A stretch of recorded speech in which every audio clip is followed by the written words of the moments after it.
നമസ്കാരം, കൊട്ടാരക്കര മീഡിയയിലേക്ക് സ്വാഗതം.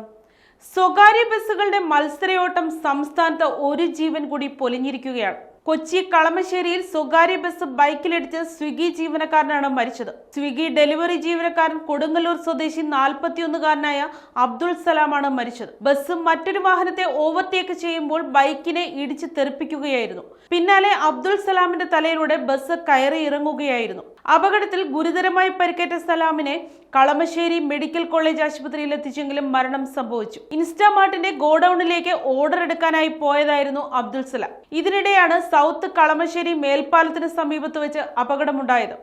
അമിത വേഗതയിലെത്തിയ സ്വകാര്യ ബസ് ബൈക്കിന് പിന്നിൽ വന്ന് ഇടിക്കുകയായിരുന്നുവെന്ന് നാട്ടുകാർ പറഞ്ഞു. ബസ് മറ്റൊരു വാഹനത്തെ ഓവർടേക്ക് ചെയ്യുന്നതിനിടെയാണ് ബൈക്കിൽ വന്ന് ഇടിക്കുന്നത്. അമിത വേഗതയിലെത്തിയ ബസ് സലാം സഞ്ചരിച്ച ബൈക്കിനോട് ചേർന്ന് ഓവർടേക്ക് ചെയ്യുന്നതും ഇതിനിടെ ബൈക്കിൽ ഇടിക്കുന്നതും ദൃശ്യത്തിലുണ്ട്.